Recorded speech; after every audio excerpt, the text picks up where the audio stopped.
kurikirana amakuru mu Kinyarwanda kuri radiyo Urumuri.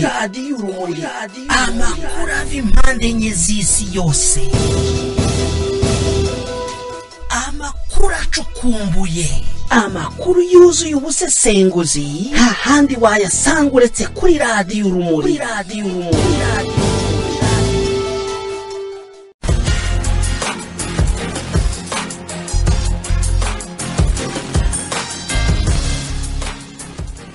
Shuti bakunzi mukurikira radiyo Urumuri, mwiriwe. Uyu ni umwanya w'amakuru mu Kinyarwanda y'uyu munsi kuwa gatatu tariki ya 20 Gashyantare 2019. Tubahaye ikaze ku ngingo ziyagize. Gasabo, abatuye mu bishanga batangiye kwisenyera ku mategeko ya leta. Gasabo, abaturage barenga 300 ntibafite ubwiherero buboneye. Rwanda, ese uruganda rw'ingufu za nucléaire rurakenewe? Nyamagabe, abanyeshuri basaga 200 bataye ishuri. Uganda, NRM yatanze Museveni ho umukandida mu matora ya perezida yo muri 2021. Hagati ya Venezuela na Amerika, ishyamba si ryeru. Muri kumwe na Sira Gasasira.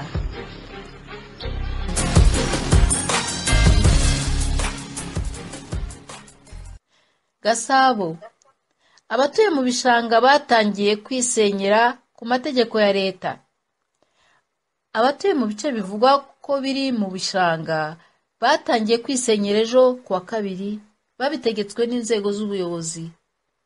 Nko mu kigo cyakiraga abana batishoboye Apabena, bategetswe gusenya igorofa babagamo, babyubahiriza batinya ko bazacibwa amafaranga yo kubasenyera, ariko banagaragaza ibibazo bagiye guhura nabyo. Ni inkuru y'Ijwi rya Amerika tugezwaho na Sumuta Kaboyi.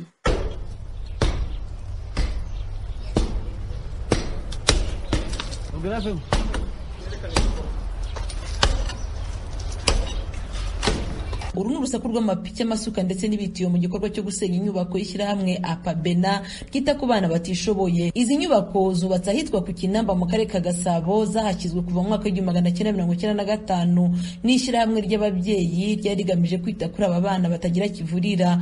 Ubwo Ijwi rya Amerika ryageraga aho iyo nyubako yubatse ku Kinamba mu karere ka Gasabo, twahasanze abakozi batangiye gusenya bahereye ku nzu y'igorofa, ariko bavuga ko bazakomeza inyubako zose ziri muri icyo kibanza kugeza zikuwe. Muhire Bernard n'umubitsi w'iri shyirahamwe yari mu bari bahagarikiye icyo gikorwa. Twubatse kera muri icyo gihe kubaka mu gishanga ntibyari bibujijwe. Dufite icyemezo cya komine ya Kacyiru yaduhaye twubaka, dufite icyangombwa cy'ubutaka. None ubu ngubu fazi ikurikiyeho niyo gukuraho ibikorwa. Icyo dukoze n'icyo batubwiye ni ukubikuraho. Dutangiye kubikuraho, nitwe turimo kubyikuriraho.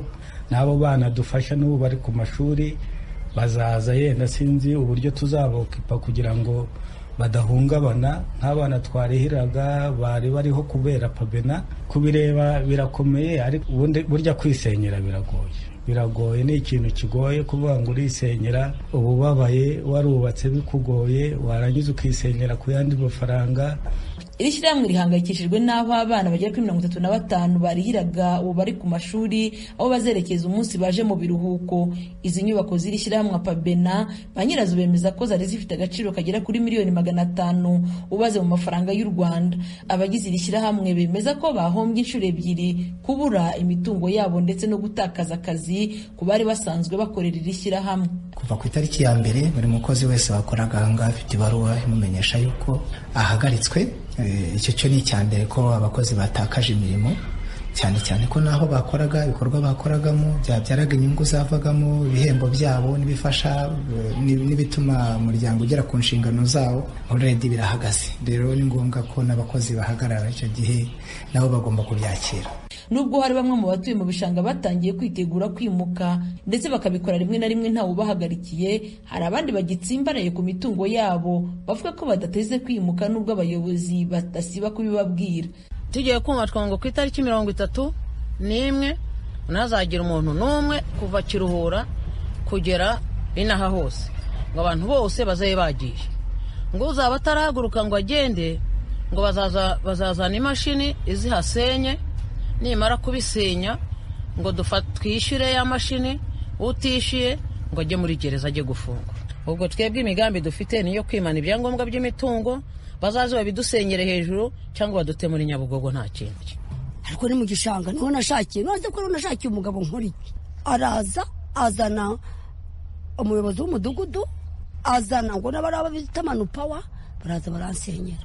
N'amabati yanjye ari hariya hahoze bita kuri polisi. None sura cyari mu itongo cyangwa ndi mu itongo nyine nose najyaje n'inka zanjye basa ngurisha inka ngo hejuru y'igiki ngurisha inka zihaka, ubwo bazatuvanemo badushizaho tuzajya. Hashize umwaka umujyi wa Kigali ndetse n'ikigo cy'igihugu gishinzwe ibidukikije REMA basaba abatuye mu bishanga cyangwa se babikoreramo kubyimukamo. Umujyi wa Kigali uvuga ko umuturage utuye mu buryo bukurikije amategeko ufite ibyangombwa byemewe by'umutungo we azahabwa ingurane ku mitungo ye, naho abagiye bituza mu buryo budakurikije amategeko bo basabwa guhita bimuka nta mananiza. Kuva uyu mwaka watangira 2019 uturere 3 tugize umujyi wa Kigali, Kicukiro, Nyarugenge na Gasabo nitwo twatangiye kwimura abaturage batuye mu bishanga, bamwe bimuka batagoranye ariko hari abandi bavuga ko nta cyabakura mu byabo. Asumta Kaboyi, Ijwi ry'Amerika. Ku birebana n'iyi nkuru kandi twabaje Dr David Himbara, impuguke mu byerekeye igenamigambi,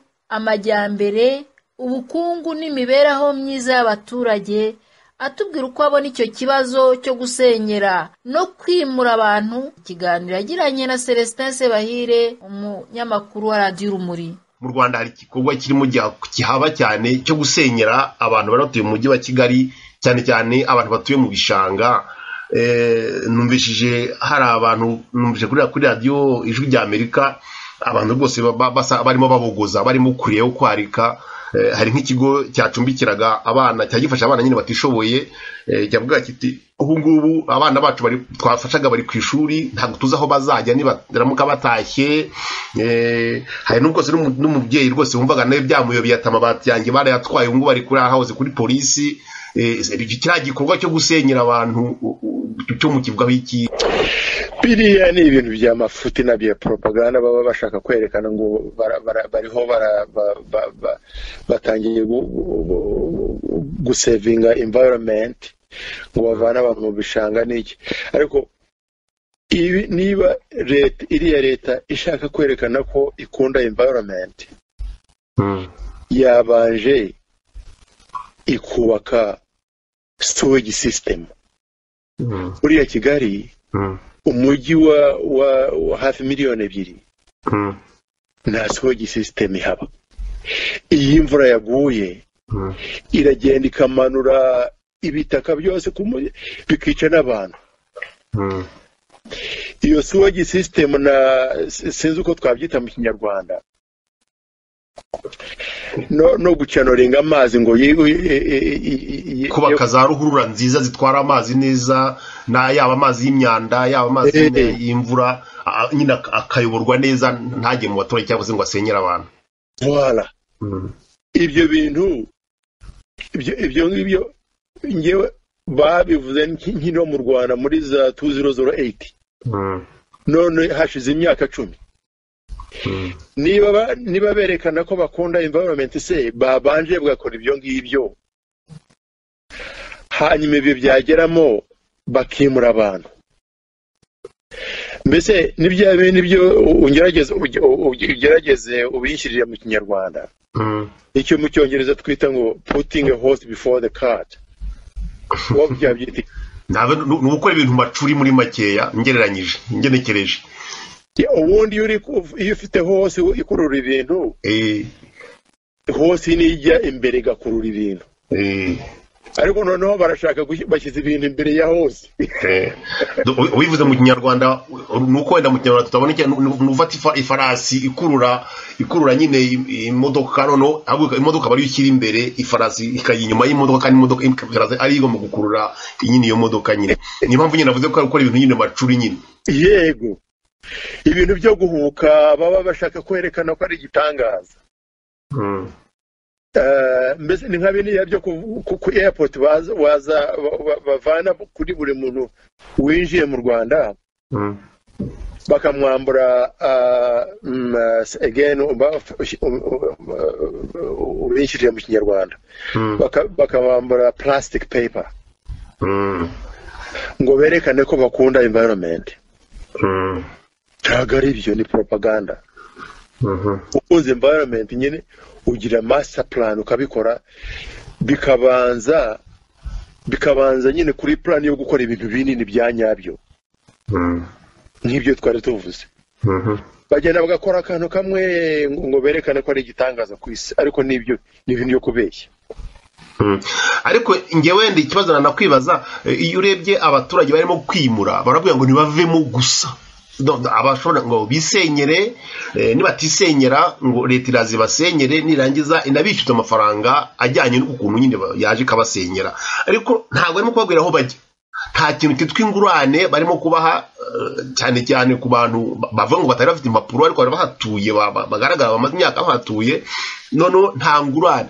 Byo gusenyera umuntu utamuhaye ingurane, utanamweretse aho ajya kuba, ukamubwira ngo ugenda gusa, byo mwebwaho iki Bwana David Himbara?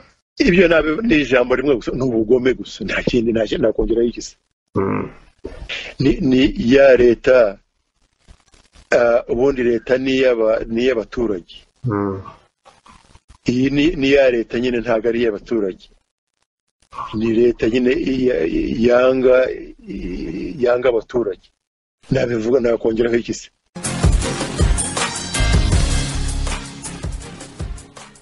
Gasabo, abaturage barenga 300 ntibafite ubwiherero buboneye.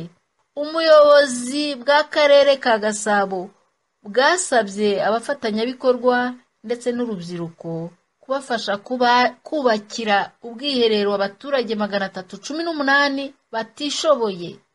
Mu mirenge itandukanye igize akarere ka Gasabo hari abaturage badafite ubwiherero, cyangwa se ubwo bafite bukaba budafite isuku ihagije, nta n'umutekano uhagije w'ababukoresha.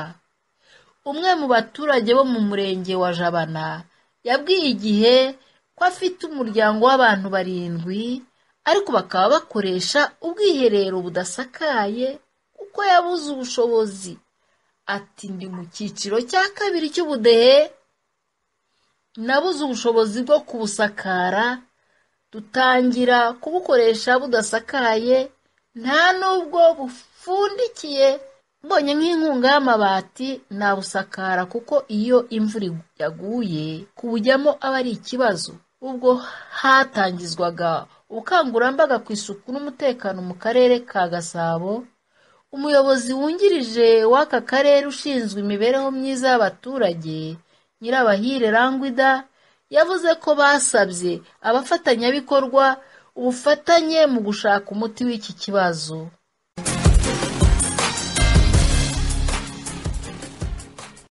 Rwanda, ese uruganda rw'ingufu za nucléaire rurakenewe? Bamwe mu badepite bagize inteko ishinga amategeko ntibiyumvisha impamvu u Rwanda rushaka gushyiraho uruganda rw'ingufu za nucléaire. Abo badepite bavuze ko u Rwanda rudakwiye kwihutira gushyiraho uruganda rukoresha ingufu za nucléaire kubera ibibazo zagiye ziteza ku isi hose hirya no hino. Abadepite bagaragaje izo mpungenge ubwo Minisitiri w'ibikorwa remezo Ambasaderi Gatete Claver yagezaga ku nteko ishinga amategeko umushinga utegeko yemera ko u Rwanda ruba kimwe mu bihugu bihuriye ku masezerano y'i Vienne yerekeye uburyozwe bw'ibyangijwe n'ingufu za nucléaire, yemejwe i Vienne kwa 21 Gicurasi 2063.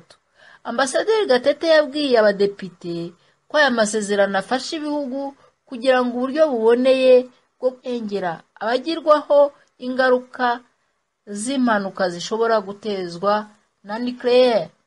Iyi nkuru dukesha Igihe inavuga ko guverinoma y'u Rwanda n'iy'Uburusiya ziherutse gushyira umukono ku masezerano y'ubufatanye agamije gutangiza mu Rwanda ikigo cy'ubushakashatsi n'ikoranabuhanga mu bumenyi bujyanye n'ikoreshwa ry'ingufu za nucleaire. Ubwo bushakashatsi buzajya bukorwa n'icyo kigo bugamije gushaka ibisubizo biganisha ku iterambere no kubaka uruganda rutunganyirizwamo izo ngufu mu Rwanda. Izo ngufu zifashishwa mu bikorwa bya gisivile birimo iby'ubuvuzi nko kuvura indwara za kanseri hifashishijwe uburyo bwo kuyishiririza radiotherapy, zizanifashishwa kandi mu gutanga amashanyarazi. Abadepite ariko ntibashira amakenga iby'izi ngufu. Nka Depite Mbonimana Gamariyeri yavuze ko bidakwiye ko u Rwanda rwajya mu gukoresha izi ngufu kuko zifite ingaruka mbi. Yavuze ko ahubwo igihugu gikwiye gushyira imbaraga mu gushaka ahandi hava ingufu z'amashanyarazi nko mu mazi, muri gaze n'ahandi. Yagize ati ese koko iki ni cyo gihe cyo kuba u Rwanda rwakwihutira kujya mu by'ingufu za nucleaire? Kuki tutakwiteza imbere duhereye ku zindi ngufu zidasaba ubushobozi buhambaye nko ku mazi, ku zuba n'ibindi? Ati muzi impanuka zagiye zibera ahantu hatandukanye ku isi zigasiga abatari bake bapfuye. Depite Frank Habineza we yagize ati izi nganda za nucleaire aho zabaye zateje ibibazo bikomeye.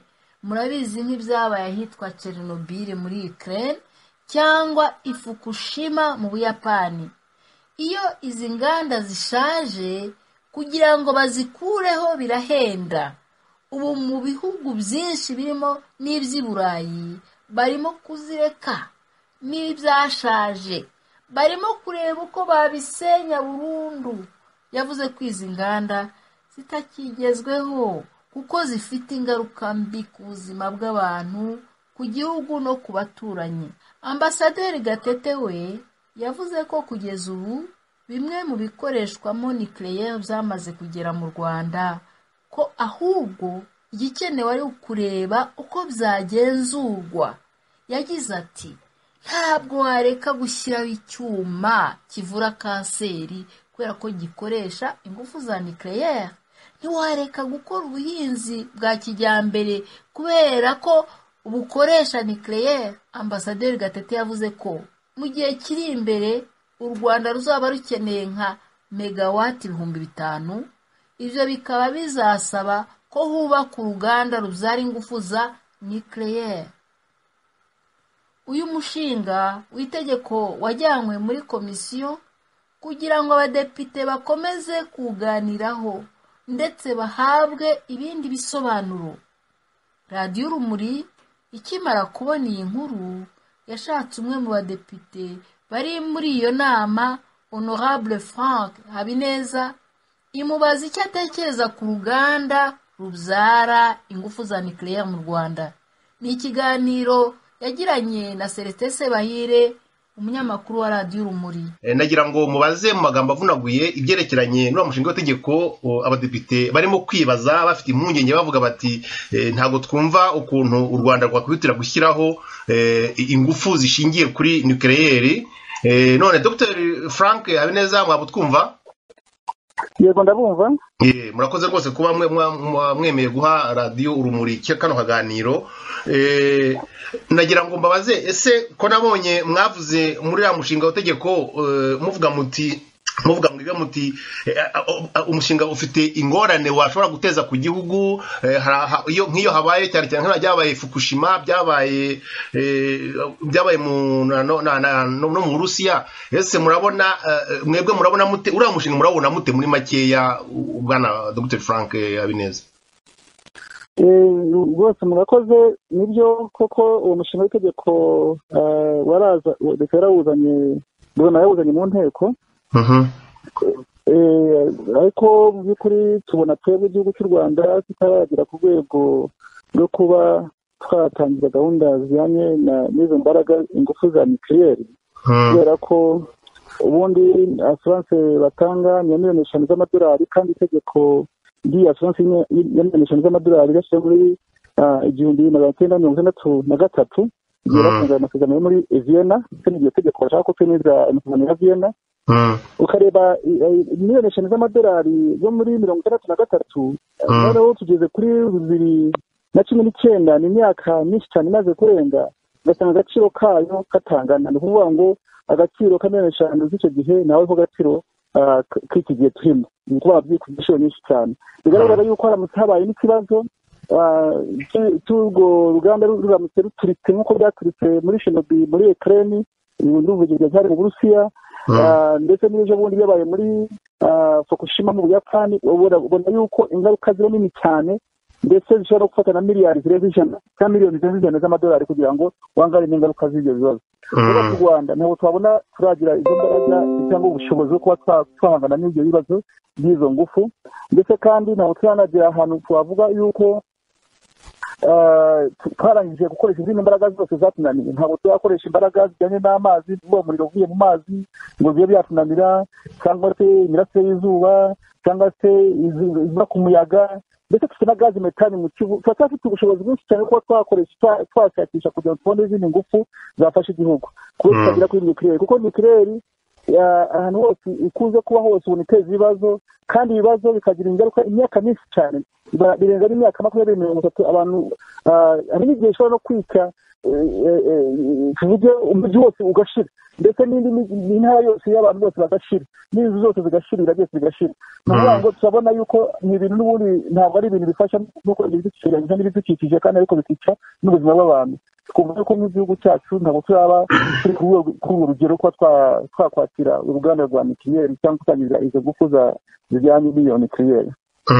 Murakoze rwose honorable Frank Habineza ariko nka Minisitiri Gatete we Ambasaderi Gatete aravuga ati ibihe byose u Rwanda ruzakenera ingufu cyane ko ateganya ko mu minsi iri imbere cyane mu mwaka wa 2050 bashobora kuzakenera hafi megawati 5,000 binarenga akavuga ati birasaba rwose ko dushaka izindi handa twakura ingufu z'amashanyarazi cyane niba bamara guteza imbere ibyerekeranye n'inganda ibyerekeranye nyine n'iterambere rigenda rizamuka cyane mu Rwanda akavuga ati tuzakenera ingufu ari niyo mpamvu we yumva ko hagombye kujyaho urwo ruganda nyine rukoresha nucleaire nyine rubyara ingufu za nucleaire mwese murabona nyine aho muvuga ku mazi ku mirasire y'izuba murabona bizabyara ingufu zihagije zizakenerwa n'inganda zo mu gihe kiri imbere mu Rwanda rwose tumva yuko ntabwo turakoresha ubushobozi bwacu ngo tufate ingufu zose dufite ngo tuzikoreshe zitunaniye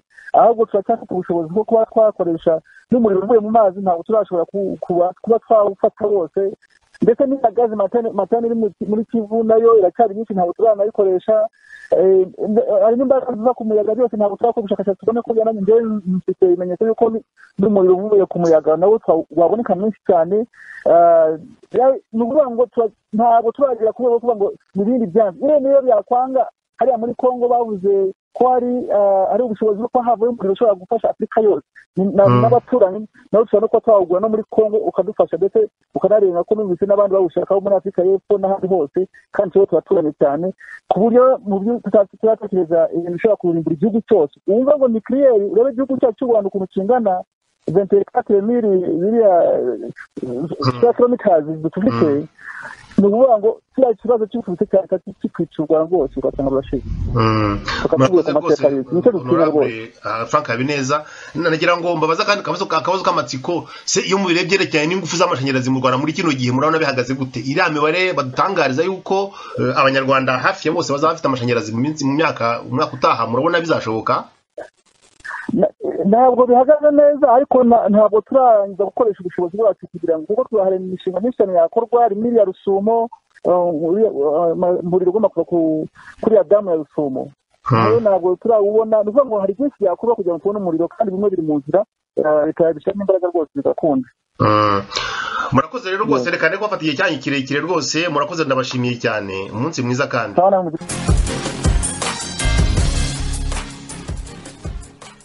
Nyamagabe, abanyeshuri basaga 200 bataye ishuri.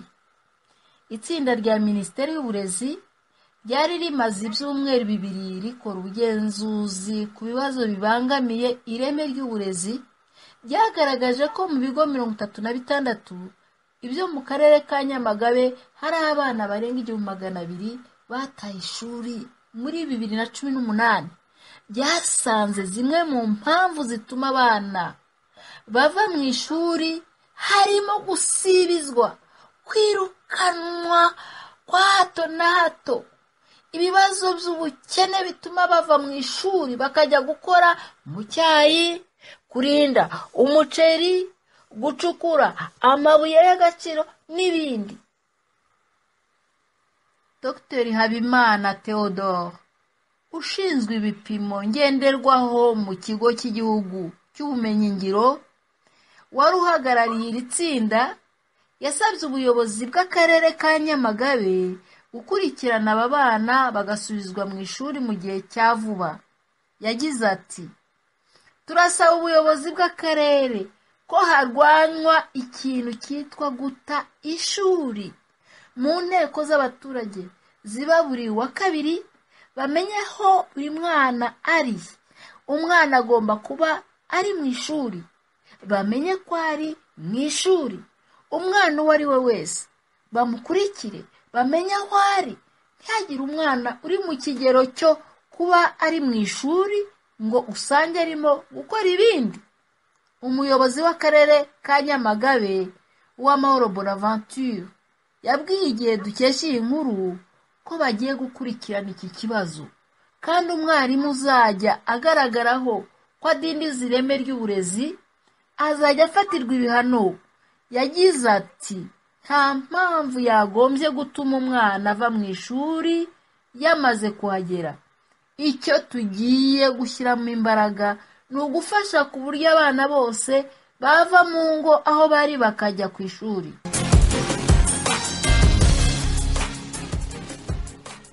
Amakuru yo hanze y'u Rwanda tuyahereye muri Uganda, aho NRM yatanze Museveni ho umukandida mu matora ya perezida yo muri 2021.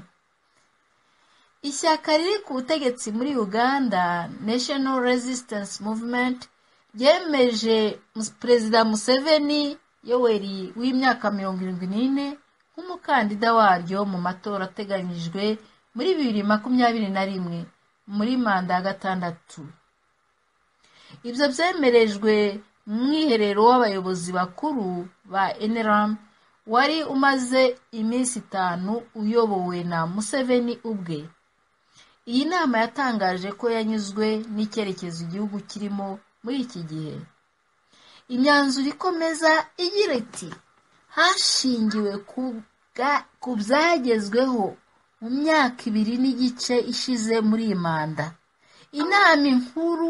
inama nkuru y'ishyaka yifuje gushimira umuyobozi mukuru akaba na Perezida General Kaguta Museveni no gusaba abanyamuryango kumushyigikira ngo akomeze kutuyobora kugeza muri 2021 na nyuma yaho.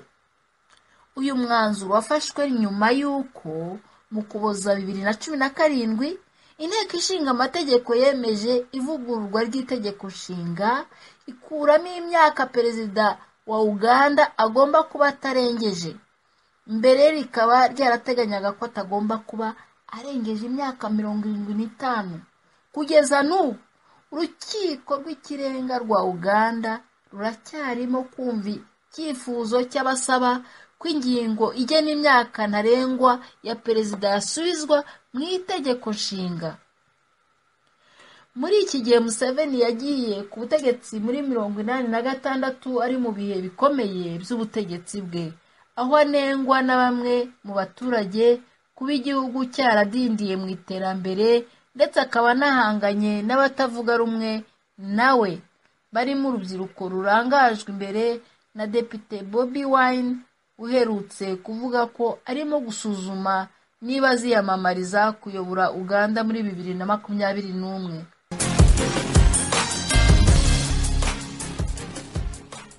Tukivuga kuri Perezida Yoweri Museveni, umunyarwanda witwa Dr. David Himbara yamwandikiye ibaruwa ifunguye amugezaho urutonde rw'abanyarwanda azi bamaze kwicirwa, kuburirwa irengero cyangwa gushimutirwa muri Uganda. Amusaba gukoresha iperereza kuri ivyo bikorwa kugira ngo ababigizemo uruhare bamenyekane kandi babihanirwe. Radio Rumuri yahamagaye Dr. Himbara imubaza icyo yari agamije yandika iyo baruwa. Ni ikiganiro yagiranye na Celestin Sebahire, umunyamakuru wa Radio Rumuri. Nabonye ibarwa ikinguye, ibyo bita open letter, mwandikiye perezida w'Uganda Yoweri Museveni, mumugezaho cyane cyane amazina, umubare w'abantu bamaze kwicirwa mu gihugu cye cyangwa bamaze kurigisizwa mu gihugu cye. Nagira ngo baze, ese cya gitekerezo cyabajemo gite Bwana David Himbara? Urareba ibi bintu bimaze imyaka myinshi, aho abanyarwanda baba byatangira muri za Kenya, bijya muri za Uganda, bigera muri South Africa. Mbese abantu b'abanyarwanda b'impunzi uko bagenda bicwa nangwa bakabura mu bintu bitumvikana. Nk'ubu muri Afurika yo hepfo urareba ko bariho biga ikibazo cya uko Karegeya, Patrick Karegeya bamwishe. So niho rero natekereje noneho Uganda ko ariho byatangiriye na kera, abantu bapfa babura, babafata bakabasubiza i Rwanda mu bintu by'amafuti. Uganda yo kuki ihora iceceka? Ariko kandi tukaba tureba ko mu minsi ishize basa naho bakangutse, babona ko mbese leta y'u Rwanda yabinjiriye. Rero natuse ndivuga nti none se niba batangiye bakangutse, n'abantu bishwe, nabo bafashe bagatwara u Rwanda, n'abadisapiyare ko abenshi tubazi, yatangiye rwose ikiga ibi bintu. Niho natangiriye bitekereza ntirekana dikiri umukuru w'igihugu nshake amazina hirya no hino ayonzi, kandi ubwo bararuta nabo ngabo, kandi leta ye igomba kuba ibazi nyine niyo rincage. Niko nabitekereje. Mbega muri makeya ukaba wifuza ko nka leta y'Ubugande yakora iki se? Nayo se atangira ibintu byerekeranye n'iperereza, ikaba nayo yakora wenda nka inquiring cyangwa igakora nkete, ikareba ukuntu abantu bagize uruhare mu icwa ry'abo bantu, cyangwa se mu izimira ryabo, cyangwa se mu ishimutwa ryabo nabo bakurikiranwa. Nicyo mwumva mugamije muri makeya? Nibyo kabisa, kandi basa naho babitangiye, ntabwo babyise ankete. Ariko nkwibutse ko ibyo barega uriya wari inspector wa police Kare Kayihura, nibyo nyine bavuga ko abantu bashimuswe bakabatwara u Rwanda abireba. Ko ibyo bamurega nicyo kirimo. None rero niho nifuzaga, none se babikoze openly, batabishyize ku muntu umwe, dosiye yose bakayifungura bakayiga. Ariko numvishije Perezida Museveni avuga ko afite umugambi, nkoresha amagambo yakoresheje nashyize mu Kinyarwanda, ngo yo kuzahandura atanga urugero ati iyo urwaye imvunja mu kirenge ntabwo ikintu gitema ahubwo ugenda uhandura ivunja rimwe noneho ku buryo ikirenge nyine kiguma aho ngaho ariko amavunja bayakuyemo. Mutegeza ko se wenda yaba azakomeza iyo gahunda kurushaho ubwo mwandikiye mumuha n'amazina y'abantu nyine bagaragara ko bishwe cyangwa baburiwe irengero cyangwa barigishijwe mu gihugu cye? Iby'imvunja ntabwo nabyumvise. Yigeze gukora disikuru rwose avuga ko iyo ikirenge nyine gifite kirwaye imvunja utagitema ko ahubwo ugenda uzihandura buhoro ikirenge ukakigumana ari kizima ariko imvunja bazikuyemo. None urareba urareba byose elements zo gukora inquiry zirahari zose. Umuntu wari inspector of police baramufunze bamucyaginga ko ari we wari ibyo byose yabikoze, nangwa babikoze bari muri komandi yakabihorera. Iyo ni intambwe ndende cyane. Rero ibyo gupereza ndumva byakurikira ibyo ngibyo. Mba byakurikiraho rwose hakurikiye pereza. Aho nyine nuko numva nuko nyine aho nsaraho ntandukanye n'ibyo bakora nuko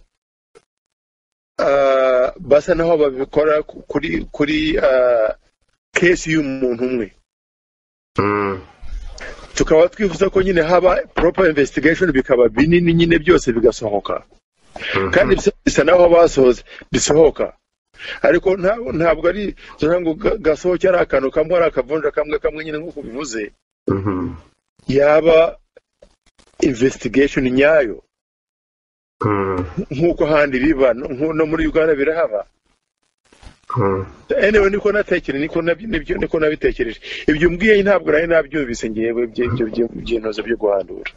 Zubundi Bwana Himbara, urebye tugarutse gato kubyerekeye imibanire y'u Rwanda n'Ubugande muri rusange, ukareba nk'abari abantu bakoraga muri MTN mu Bugande bagenda bahagarikwa, harimo n'umunyarwandakazi nawe bahagaritswe ndetse n'urundi bahagaritse n'umuyobozi wayo rwose wa MTN.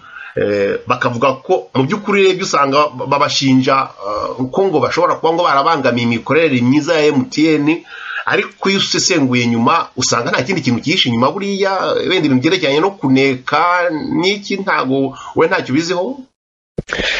Nibyo usoma mu binyamateka nyine, ariko urareba ibi byose byerekana ko kabisa u Rwanda rwinjiye muri leta ya Uganda.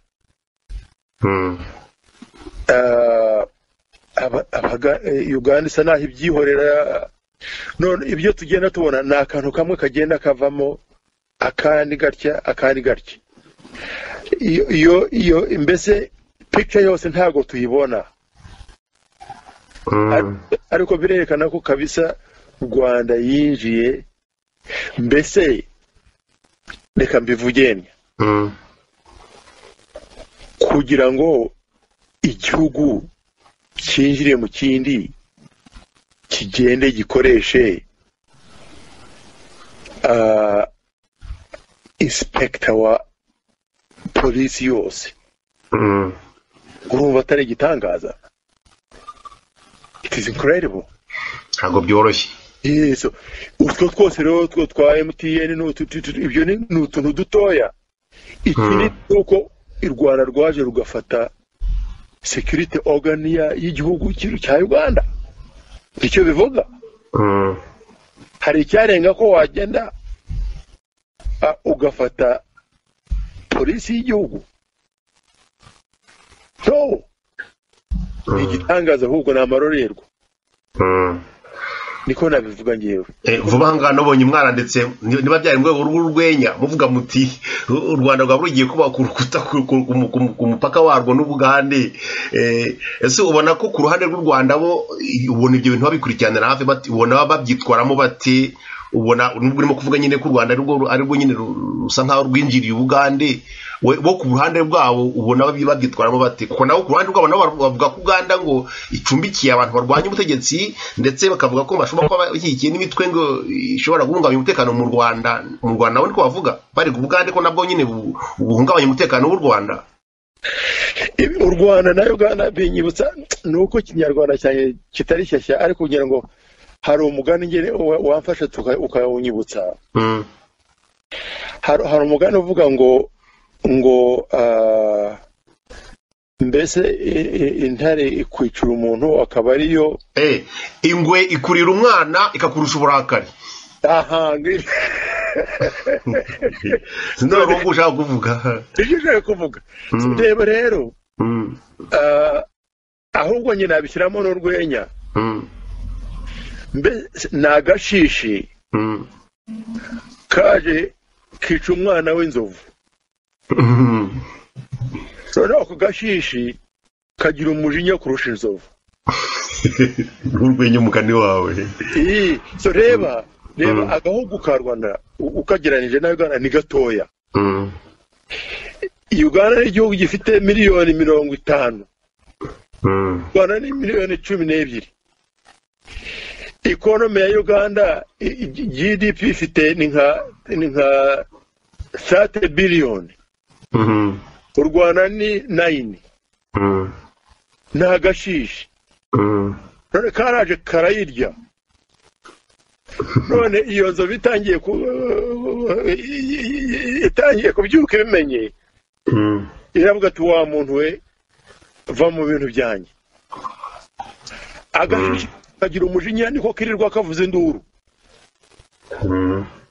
na biriya by'urwenya byo gushyiraho woru baherutse nyine no kubuza export za Uganda ngo zinjire mu Rwanda. Barasaze ahubwo nyine icyo tutumva nuko Uganda yabaretse ikabikora n'ibyo ngibyo dusaba ngo bakore investigation. Ni ibintu bakoze byoroshye baratewe nta marorerwa kabisa.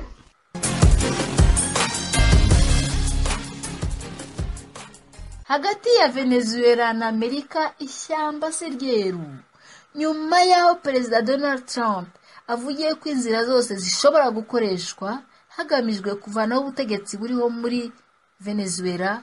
Minisitiri w'ingabo wa Venezuela Bwana Vladimir Padrino Lopez yatangaje ko ingabo z'icyo gihugu zizakomeza gushyirwa ku mbibi zacyo ziteguye guhangana n'uwo ari we wese uzagerageza kugitera cyangwa guhungabanya umutekano wacyo. Mu ijambo umuminisitiri yagejeje ku banya-Venezuela abinyujije kuri televiziyo y'igihugu ejo kuwa kabiri, yanenze bikomeye amagambo Perezida Donald Trump yaraherutse gukoresha ubwo yemezaga ko abasirikare ba Venezuela bameze nk'abatazi ibyo barimo, abitewe ahanini n'uko igisirikare cy'icyo gihugu kugeza ubu cyanze kurekura perezida wa Venezuela watowe ariwe Nicolas Maduro, kikanga gushyigikira perezida w'inteko ishinga amategeko Juan Guaido ubu watangaje ko ariwe perezida w'igihugu. Minisitiri Padrino yakomeje avuga ko abasirikare b'igihugu cye batazigera bemera guhabwa amategeko n'igihugu icyo ari cyo cyose n'iyo cyaba kivuga ko gikomeye kurusha ibindi ku isi. Avuga ko ingabo za Venezuela zizaguma ku mupaka ziteguye ku buryo uzahirahira agashaka gushyira muri icyo gihugu ubutegetsi butavuye mu matora y'abaturage ngo azabanza akamaraho abo basirikare bose. Twabibutsa gusa ko kugeza ubu Leta Zunze Ubumwe za Amerika hamwe n'ibindi bihugu 50 byamaze kwemeza ko umuyobozi w'inteko ishinga amategeko Juan Guaido ariwe perezida wa Venezuela w'inzibacyuho. Kuwa mbere Perezida Trump akaba yari yavugiye muri leta ya Florida kuba Amerika irimo gushakisha uburyo ingoma zahindura imirishyo muri Venezuela biciye mu mahoro, ariko yongeraho ko bibaye ngombwa inzira zose zakoreshwa ngo ibintu bihinduke muri icyo gihugu. Ni ukubitega amaso. Nshuti bakunzi ba radiyo rero, ayo niyo makuru twari twabateguriye. Mukomeze muryoherwe n'ibiganiro byacu kuri radiyo Urumuri. Muramuke, murakaramba.